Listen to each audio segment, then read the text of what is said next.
La jeune fille se leva au milieu de la nuit pour boire un verre d'eau. Alors qu'elle s'apprêtait à regagner sa chambre, elle aperçut un tigre de 2 mètres de long rôdant dans le couloir du rez-de-chaussée. Terrorisée, elle recula lentement dans sa chambre, referma doucement la porte et éteignit la lampe de chevet. Elle allait appeler la police, mais réalisa soudain qu'elle avait laissé son téléphone en bas. N'ayant pas le choix, elle prit son courage à 2 mains, ouvrit un peu la porte pour vérifier que le tigre n'était plus là, puis se glissa précautionneusement dans le couloir. Elle se dirigea vers le téléphone fixe pour appeler les secours, mais, malheureusement, il était hors service ce jour-là. Soudain, elle entendit le tigre monter l'escalier. Sans perdre un instant, elle se précipita dans la chambre de son petit frère pour le réveiller, mais le lit était vide.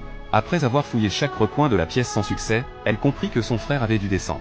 Angoissée, elle retourna au rez-de-chaussée. Confirmant que le tigre n'était pas dans le couloir, elle courut rapidement dans la buanderie d'en face, trouva son téléphone parmi le linge sale et composa aussitôt le numéro d'urgence. Mais, comble de malheur, son portable était lui aussi sans réseau. Désemparée, elle entendit alors des pas au-dessus de sa tête.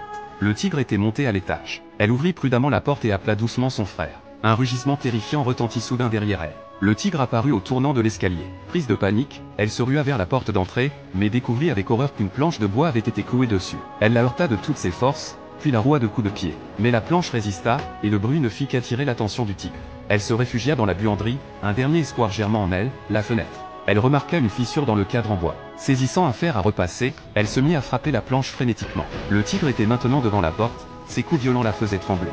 Voyant que la porte allait céder, elle renversa une poubelle, grimpa dessus et tenta de se hisser dans la bouche d'aération. Mais les parois du conduit étaient humides et glissantes. Alors que la porte éclatait sous les coups du tigre, dans un ultime effort surhumain, elle parvint enfin à se glisser dans le conduit. La jeune fille était recroquevillée dans l'étroit conduit, s'accrochant de toutes ses forces. Elle n'osait relâcher la pression, car un tigre, affamé depuis 3 jours, rôdait en dessous. Soudain, son téléphone vibra au sol. C'était la police. Impossible de bouger. Alerté par la sonnerie, le tigre s'approcha du téléphone et l'écrasa d'un coup de patte. Ses forces l'abandonnaient peu à peu. Elle commençait à glisser, malgré ses efforts désespérés pour s'agripper. Des gouttes de sueur coulaient le long du conduit et s'écrasaient au sol. Le tigre huma l'air, lécha les gouttes de sueur, puis repéra la jeune fille dans le conduit. D'un bond, il s'y engouffra.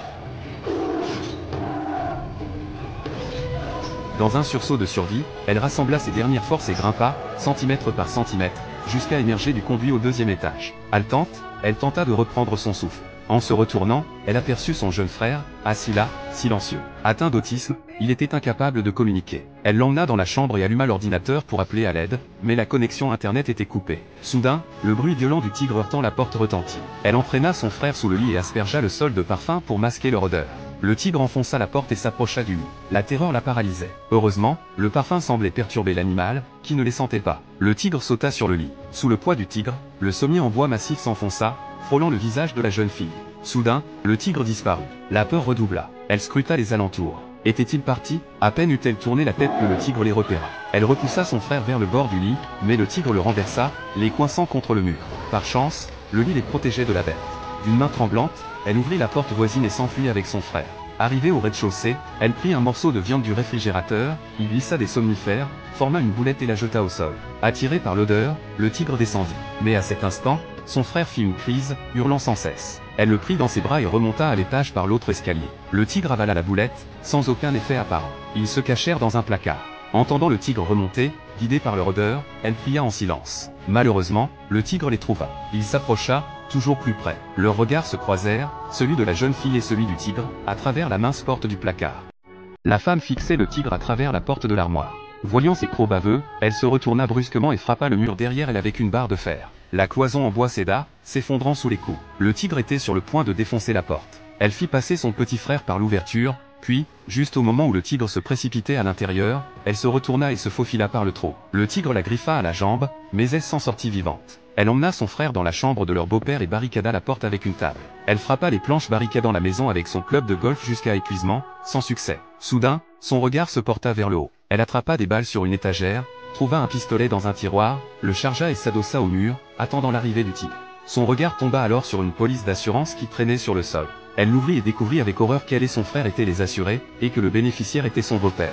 Elle comprit enfin, tout cela était un piège tendu par son beau-père. Son beau-père voulait qu'elle et son frère meurent dans un accident, afin de toucher l'argent de l'assurance. Une douleur atroce la transperça. Son beau-père était un monstre. Son petit frère était désormais son seul parent. Elle décida de ne plus attendre la mort. Elle alla dans la salle de bain, enroula une serviette autour d'un manche à balai cassé, la trempa dans de l'alcool pour en faire une torche, puis se mit à la recherche du tigre avec son frère. Arrivé dans le salon, le tigre sauta brusquement du premier étage. Elle plaqua son frère derrière et les visa le félin avec son pistolet. La balle n'effleura que la peau du tigre.